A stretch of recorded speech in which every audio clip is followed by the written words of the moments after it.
नमस्कार दोस्तों, नवीन है।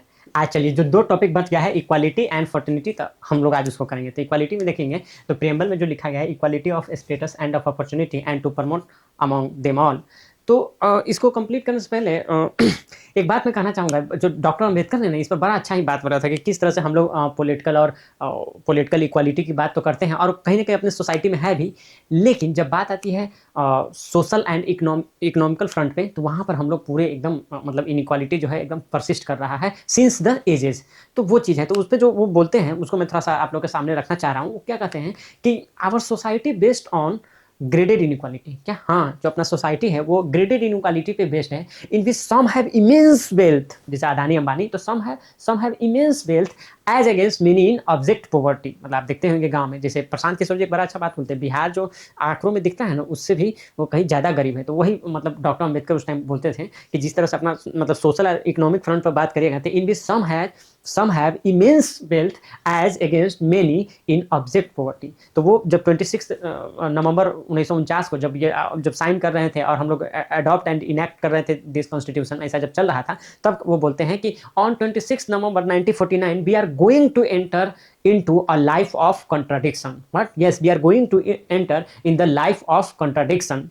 In politics we have equality, and in social and economical life we will have inequality. तो इसीलिए वो बोलते हैं कि this is nothing but was a life of contradiction, कि at political front we are having equality, but if you talk about if you talk about economical and social front, we are still like no unequal और inequality is persisting. तो वही बात करते हैं। तो वो फिर एक क्वेश्चन टाइप से पूछते हैं कि how long shall be continue to live this life of contradiction and how long shall be continue to deny equality in our social and economic life.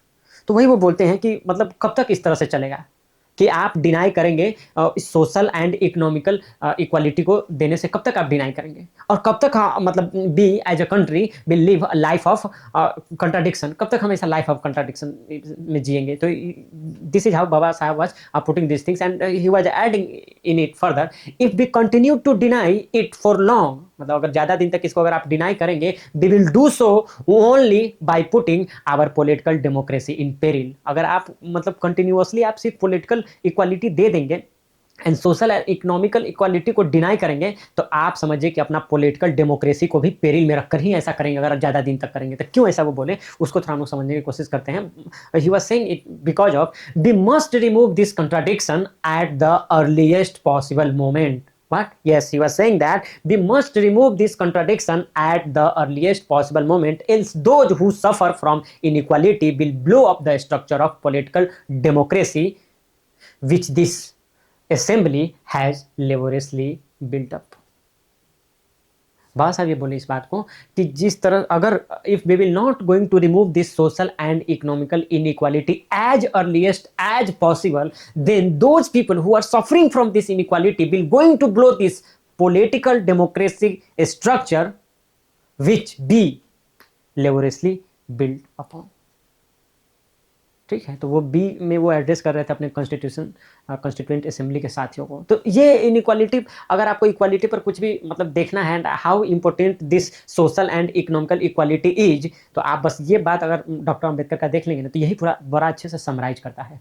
ठीक है, तो चलिए हम लोग ना अब जो भी इक्वालिटी पे मैटर है उसको हम लोग देखते हैं कि क्या सब चीज़ें को हम लोग को देखना है। तो इक्वालिटी ये है कि equality of status and of opportunity. तो देखिए लीगल इक्वालिटी की जहाँ बात करते हैं तो इक्वालिटी बिफोर लॉ जो आर्टिकल 14 में जो दिया गया है, तो वहाँ से आप देखिए कि हम लोग सोशल इकोनॉमिकल पॉलिटिकल इक्वालिटी तो देखेंगे ही, लेकिन at the same time we have started with the legal equality. तो लीगल इक्वालिटी भी तो है। तो ये देखिएगा कि ये अपन लोग को भी मिला है और ये जो फॉरेनर जो है मतलब ये सिटीजन को भी है और जो अपने बाहर के लोग हैं उनको भी है, क्योंकि ये लीगल इक्वालिटी है तो ये सबको मिला है। ठीक है, सोशल इक्वालिटी की बात करते हैं। One man one class won't exploit other man और क्लासेस। तो यही सोशल इक्वालिटी की बात हम लोग को करना है। जैसे मैं आपको पिछले लेक्चर में बताया था कि manual scavenging still it's a continuing.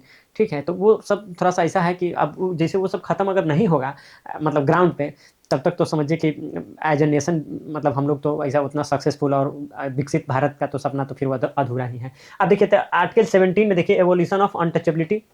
फिर आर्टिकल 18 में देखिए evolution of title and honours, हम लोग देख चुके थे लास्ट क्लास में भी। इकोनॉमिक इक्वालिटी में आप देखेंगे equal pay for equal work, so many times we have seen that. And 39 के सी में देखेंगे क्या है, प्रिवेंट कंसंट्रेशन ऑफ वेल्थ, तो कंसंट्रेशन ऑफ वेल्थ को हम लोग को प्रिवेंट करना है, ठीक है। पॉलिटिकल इक्वालिटी में देखेंगे आर्टिकल 16 में क्या कहता है, equality of opportunity in the public offices and the public employment. अब आर्टिकल 25 और 26, तो 25 में कह रहा है कि no person to be eligible for inclusion in electoral roll on the basis of race, religion, caste, sex and all. तो वो चीज़ में हम लोग देख रहे हैं कि आप उस तरह से उनको बाहर नहीं कर सकते। दो अभी आप देखेंगे कि जिस तरह से मतलब SIR हो रहा है तो उसमें कितना को बाहर कर, तो आप अगर उसमें देखेंगे तो उसमें कौन सा, तो आर्टिकल 325 का वायलेशन हो रहा है। अगर आपका सब कुछ सही है और आपका नाम काट दिया जा रहा है तो आपका ये वायलेशन हो रहा है। अब ये तो भाई हम लोग बहुत बार देख लिए कि आर्टिकल 326 राइट टू वोट, जो कि एडल्ट सफरेज से आता है कि अगर आप क्या है, एवब कितना है, 18 है, तो then you are eligible of voting. तो आप जो है कि इसका एक स्क्रीनशॉट लीजिए and then we will do fraternity and then the preamble chapter will going to be over. Fraternity करते हैं, ये लास्ट कीवर्ड है अपने प्रीएम्बल वाला का, ठीक है। तो जब भी आप प्रीएम्बल में देखिएगा ये वर्ड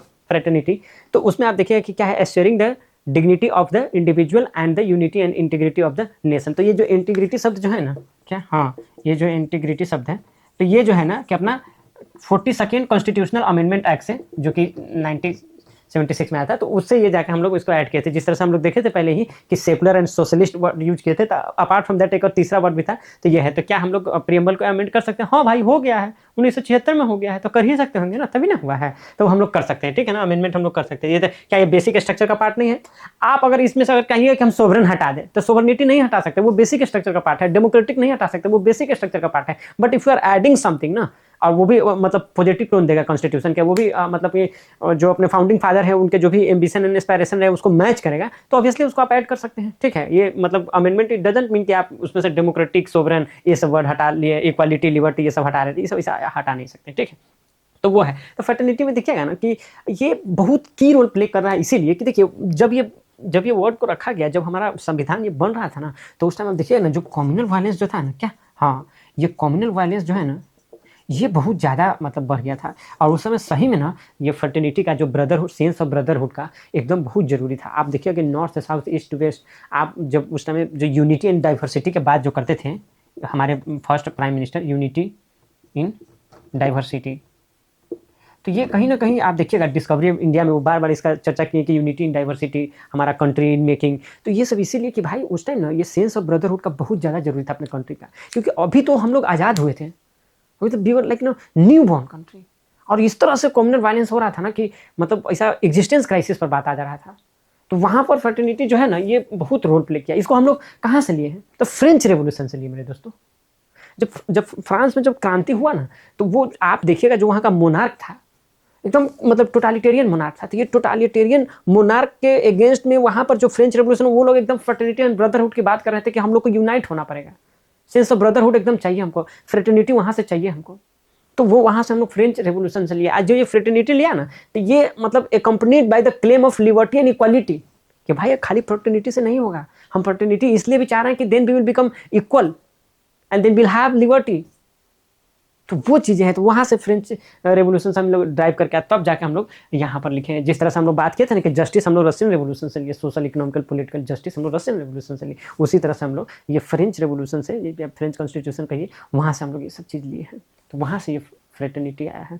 अगर आप देखिए कि अपने कॉन्स्टिट्यूशन में, तो आप देख लीजिए आर्टिकल 51 देख लीजिए, जो फंडामेंटल ड्यूटीज़ की बात करता है। भाई ये हम बात कर रहे हैं आर्टिकल 51A का स्मॉल ई, ठीक है ना। तो आप वहाँ पर देखिए ब्रदरहुड का बात किया जा रहा है कि भाई कि हमारा सेंस ऑफ ब्रदरहुड को आपको प्रमोट करना है, एकदम होना है। तो वो देखिए, फिर आप देखिएगा कि अगर हम लोग बात करेंगे आर्टिकल 5 से 11 तक का, तो ये क्या बोलता है, सिंगल सिटीजनशिप की बात करता है। सिंगल सिटीजनशिप, अब सिंगल सिटीजन देखिए बिहार से है, लेकिन हम लोग का नहीं, ऐसा नहीं बोलते कि हम लोग बिहारी सिटीजनशिप है हमारा, चाहे यूपी का है, चाहे महाराष्ट्र का है, और मतलब केरला या तमिलनाडु का है, ऐसा नहीं है। हम लोग स्टेट से एक बिलोंग करते हैं, ठीक है, वो डोमिसाइल है, अलग बात है। लेकिन जब सिटीजनशिप का तो be the people of India, Indian वाला सिटीजन ऐसा बनता है। तो ये कहीं ना कहीं इसको ये बताता है कि हम लोग किस तरह से वो फ्रेटर्निटी हम लोग बना के रखे हैं, समझ रहे हैं। हिंदी का टायरनी से अभी तक साउथ वाला को बचा के रखे हुए हैं, कि ऐसा नहीं कि हम लोग हिंदी को ही बोल दिए कि हाँ कि यही नेशनल लैंग्वेज और इसी में सब कुछ होगा। नहीं भाई, अगर ये ज़्यादा बोलने वाले हिंदी के हैं, लेकिन स्टिल हिंदी को ऐसा हम लोग डोमिनेट नहीं करते हैं। खैर उसके लिए तो उधर से मतलब बहुत ज़्यादा इस पर विवाद होता रहता है, बट स्टिल हम लोग, क्योंकि हम लोग मतलब बहुत डाइवर्स कंट्री है ना, समझ रहे? एक बार सिंगापुर के प्राइम मिनिस्टर को बोला कि इंडिया ये कर रहा था, बोला कौन इंडिया, 500 कंट्री इंडिया में अकेले, किस इंडिया का आप बात कर रहे हैं? तो इस तरह से इतना डाइवर्स कंट्री होते हुए भी जो ये हमारा फ्रेटर्निटी है ना, यही हमको यूनाइट रखा हुआ है कि be the people of India. यही से बोलने से ही ये आता है, एक बार खड़ा होकर जनगण मन गाते हैं आप, तो वो क्या फ्रेटर्निटी का भाव आता है एकदम निकल के कि हम लोग पूरा इंडियन है एक बार। ठीक है, एक बार मैच हो जाता है तो उसमें भी थोड़ा सा ऐसा हो जाता है कि भाई मैच हो रहा है तो पूरा एकदम गर्दा हो जाता है। मेनली क्रिकेट वाला, फुटबॉल का कहाँ उतना ये रहता है। तो ये सब चीज़ें हैं। चलिए अब देखते हैं कि क्या क्या सब मतलब अपना ये है। आप ये भी देखिएगा कि इसको मतलब प्रियम्बल को की नोट बोला गया है अपने कॉन्स्टिट्यूशन का। हम पहले बताएं फिलोसफी बोला गया है, तब इसको मोरल और रिलीजियस फिलोसफी भी करके बताया गया है। ठीक है, तो उस तरह से आप इसको बोलिए कि ये स्पिरिट हमारा शो करता है, यही हमारा इसेंस, ट्रू इसेंस शो करता है। यही हम आपको बोले थे, यही प्रियम्बल है जो आप रिलीवेंस एंड सिग्निफिकेंस में देखिएगा, तो यही बैकबोन है, यही लाइट हाउस है, यही मिरर इमेज है अपने कॉन्स्टिट्यूशन का। अच्छा, यही समरी है अपने कॉन्स्टिट्यूशन का। तो ये सब कुछ आज देखेंगे एकदम, और आगे भी बहुत कुछ देखेंगे। लेकिन आप लोग चैनल को सब्सक्राइब करके रखिए मस्त वाला, ठीक है ना, वही में कमी आ जा रहा है थोड़ा बहुत, तो सब्सक्राइब कर लीजिए। ठीक है, आप चलिए देखते हैं। कह रहा है कि indicative of a common bond और अ फीलिंग ऑफ यूनिटी। ठीक है ना, तो कॉमन बॉन्ड क्या कर रहा है, कॉमन बॉन्ड, ठीक है ना, जेम्स बॉन्ड नहीं रे बाबा, कॉमन बॉन्ड, ठीक है ना। एंड फीलिंग ऑफ यूनिटी, क्या, हाँ, feeling of unity between the people and communities, क्या, people and community acting either within और प्राइवेट और पब्लिक स्फेयर। ठीक है ना, तो प्राइवेट में चाहे पब्लिक स्फेयर में हो, तो लेकिन फिर भी हम लोग क्या है, वो ब्रदरहुड का ये रखना है, सेंस ऑफ ब्रदरहुड का हम लोग को प्रमोट करना है। Feeling among the people that they are children of same soil. ठीक है ना, ऐसा नहीं चिल्ड्रन ऑफ सेम सॉइल, तो सेम सॉइल वो जय महाराष्ट्र वाला थोड़ा सा गलत हो जाता है कि हाँ जय महाराष्ट्र बोल दिया, यूपी बिहार वाले को पिटने लगे, तो ये गलत बात है। यहाँ ये सॉइल का मतलब है कि इंडियन सॉइल की बात कर रहा है, क्या, हाँ इंडियन सॉइल, ये नहीं कि अपना पंजाब का, चाहे बिहार का, चाहे महाराष्ट्र का और तमिलनाडु का, ना, इंडियन सॉइल की बात कर रहा है। ठीक है ना, कॉन्स्टिट्यूशनल प्रोविजन में हम लोग देख लिए, promote harmony and common brotherhood, तो 91 का ई देख लीजिएगा, अगर स्पेसिफिक होकर आप देखना चाहते हैं तो। सिंगल सिटीजनशिप का बात करते हैं, ठीक है ना, एक ही कॉन्स्टिट्यूशन से सब कुछ ड्राइव होता है, सुप्रीम कोर्ट एक है सीधा।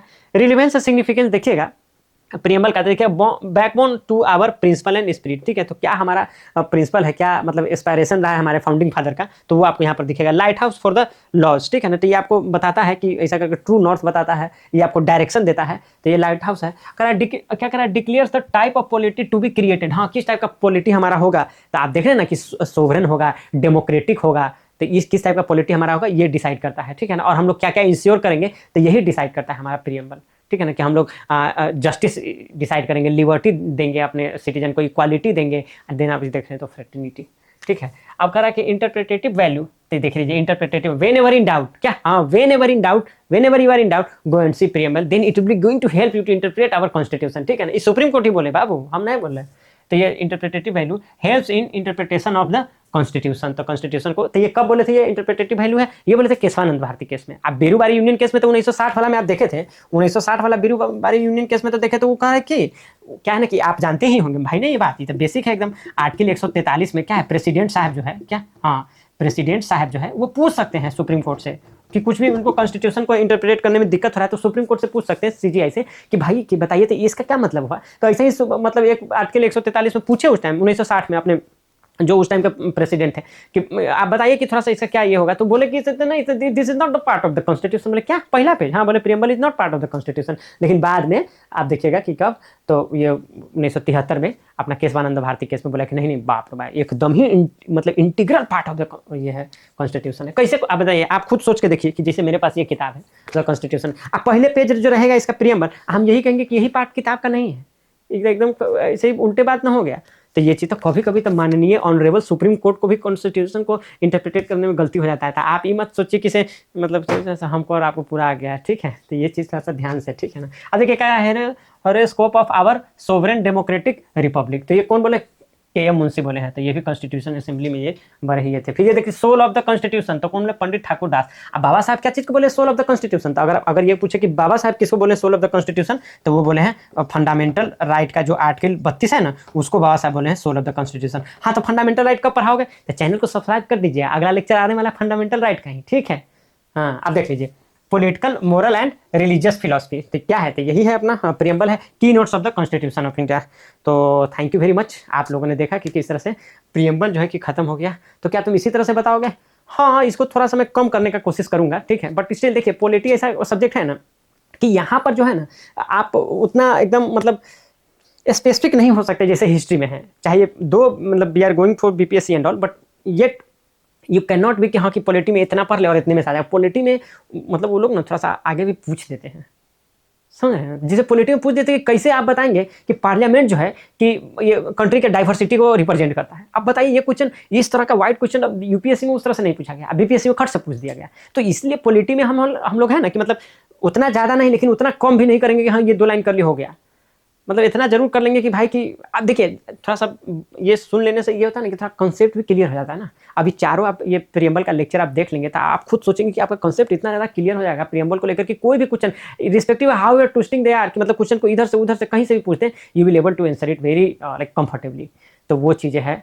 समझे? लेकिन आप चलिए ठीक है, तो हम लोग कल से फंडामेंटल राइट को शुरू करते हैं। Stay tuned. अब तो रोज़ वीडियो डलने लगा है, तो उस तरह से और अब ये कंटिन्यूअस चलेगा, ठीक है? टिल आपके मेंस एग्ज़ाम तक, मतलब 71वीं के मेंस एग्ज़ाम तक एक-एक वीडियो अभी से डेली डलते रहेगा। तो आप इसको चैनल को सब्सक्राइब कर लीजिए और देखते रहिए। और मतलब ऐसा क्या आधा घंटा का वीडियो आता है, तो एक-एक वीडियो देख लेने में रोज़ आप ऐसा लंच डिनर करते समय भी देख सकते हैं, कोई बुराई नहीं है। And then it will give you very clear picture. और जो नोट्स मैं अभी प्रोवाइड कर रहा हूँ, ये बहुत ही आप अपने जो भी नोट बनाए होंगे एंड अदर कोचिंग के नोट से मिला लेंगे, then you will find that कि बहुत मैं ऐसा आप समझ लीजिए कि क्वालिटी कंटेंट पर काम करता हूँ। तो उसको उस तरह से एप्रिशिएट कीजिए, थोड़ा वीडियो को लाइक कीजिए, ठीक है? And take very good care of your health. Health का ध्यान रखिए, ठीक है ना? मेंस धीरे-धीरे नज़दीक आते जा रहा है, तो थोड़ा-थोड़ा सा आप अपनी पढ़ाई को धीरे-धीरे बढ़ा सकते हैं। आप ही रखिएगा 2-3 घंटा अभी रिजर्व में, थोड़ा और टाइम आएगा नज़दीक तो और 2 घंटा और बाद में बढ़ाइएगा। इस तरह से धीरे-धीरे बढ़ाते जाइए, ठीक है? Okay then guys, Naveen Kumar is signing off. Bye bye and take care. Bye मेरे दोस्तों।